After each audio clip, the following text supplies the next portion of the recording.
Now, I'm not going to sit here and act like I'm some comic book expert. I'm far from it. I'm very much a novice when it comes to most comic book things. The majority of things I know is Batman related storylines. I'm a little familiar with some of the Marvel universe.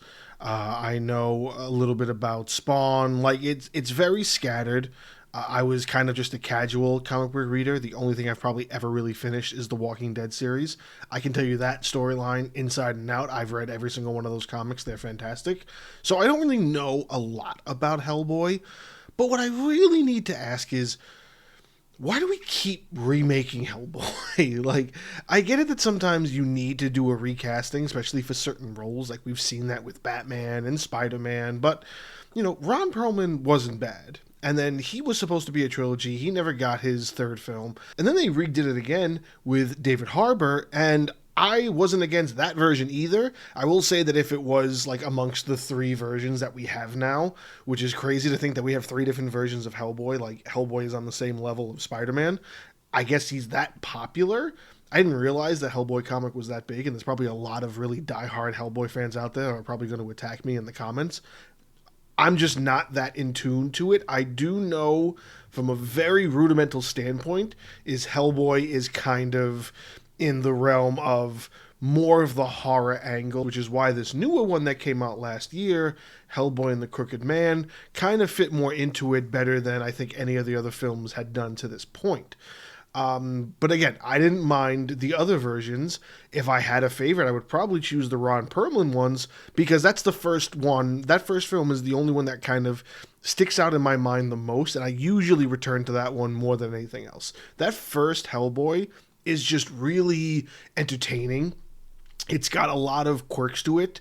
It's I'm also a Ron Perlman fan, I guess you can say, because I do watch it mostly for him and his portrayal of the character. And it doesn't say anything against David Harbour, because I'm also a huge fan of David Harbour. I love anything that he's in as well, and I think he's doing tremendous in his career. I don't know who this new guy is. I haven't really seen him do anything before. But his Hellboy is not bad. But again, if I had to choose, Ron Perlman's the one for me. So I went into this film with that already in mind and already thinking like, this kind of came out of nowhere. Like nobody was really talking about it. It's sort of like they're just making Hellboy and here it is. It's like, oh, I didn't see a single leak or trailer. It was like a month beforehand. I was just like, oh, I guess there's a Hellboy about to release. And I sat down with it, and it's not bad. It's entertaining. It's definitely something that I think would be more honored to the source material than any of the other versions so far, because it really dives deep into a lot more of the horror aspect of what Hellboy really is. Because Hellboy essentially is, he's again, I'm not that great with it, but I want to say he's like the devil that was born from hell, that was meant to be the signal that hell would rise up and take over the world, but instead now he fights to keep the devils and the monsters out.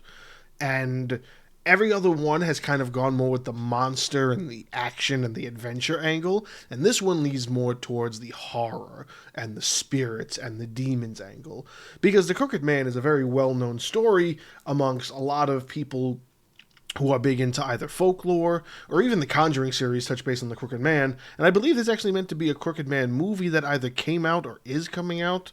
I don't know. I remember seeing something like that. I don't really think this is the Crooked Man they were talking about. There's got to be a different one. Hold on. Okay, so here's the character from the Conjuring film from 2016, but it has no relation to that movie that we saw. Oh, they scrapped it. That's what it was. It was meant to be its own film, sort of like what they did with Annabelle and the Nun. They were supposed to lead Crooked Man off into his own thing, but by 2022, James Wan had said that the project was scrapped. Okay, so I guess we're not going to get a separate Crooked Man film. So the closest thing you're going to get is Hellboy and the Crooked Man, or I guess essentially it should be called Hellboy versus the Crooked Man, but what do I know? Either way, I did find it entertaining. I did see something that I think is a good entry into the Hellboy franchise, I guess you can say. The only other things I have never seen is the animated ones that are kind of old. They were released around the Ron Perlman era. I don't think there's anything wrong with them. I haven't heard anything bad. I just haven't really gotten around to watching them. I do see that again. It's just there's just something about. I guess every time they do it, they have done something where it's sort of an origin. And something that intrigued me about this was that there was no origin aspect. It really was just like, here's Hellboy in the middle of a mission and he's stuck handling something in a town he's in. I do kind of hope we get a little bit more of that angle, only because it's nice to not get origin stories. And I said this in another video a while ago. I appreciate not having origin stories. We kind of already know where everything comes from. We kind of already know how everything starts. And if we don't already know, there's already tons of movies and TV shows out there that'll probably give us that information. From any superhero story to anything that has to do with the origins of something. Like, it's nice to see it just kind of, bam, start right in the middle. And Crooked Man kind of feels like it starts that way. So I appreciated that because it just kind of went straight into it. And because you already know Hellboy. By this point, you should already know Hellboy, even if this might be your first Hellboy movie, which it'd be crazy if it was. If you started with Hellboy and the Crooked Man when Hellboy has been out for 20 years, and if it was, and you finally revisited the Ron Perlman one, you should realize that there is a huge difference in the tone of the two films, and I don't think that's bad, because that's what lends it more to its source material. Again, I've never read any of the comics, so I don't 100% know how much of it really is true to the source material in compared to the other ones, but I do know there was a lot of people that didn't really appreciate how much they did go off the trail and they made it more action-adventure-esque. They didn't take the route of all the horror aspects of that storyline, which is meant to be one of the things that is meant to set Hellboy apart from most other superheroes, I guess you can say, or superhuman creatures, something of that nature, whatever he would be considered. From what I've been seeing, the reviews are kind of mid, they're in the middle of being okay for most people or being just not the best for a lot of people. I feel like there's more that fit in the same angle as me that's like, it's okay, but it's not going to be my go-to. Like, it was good to get more Hellboy, but we're not going to sit here and say that it was better than the rest of them so far. It was just nice to get this interpretation. Now, again, I don't believe this actually even went into theaters, if I'm not mistaken.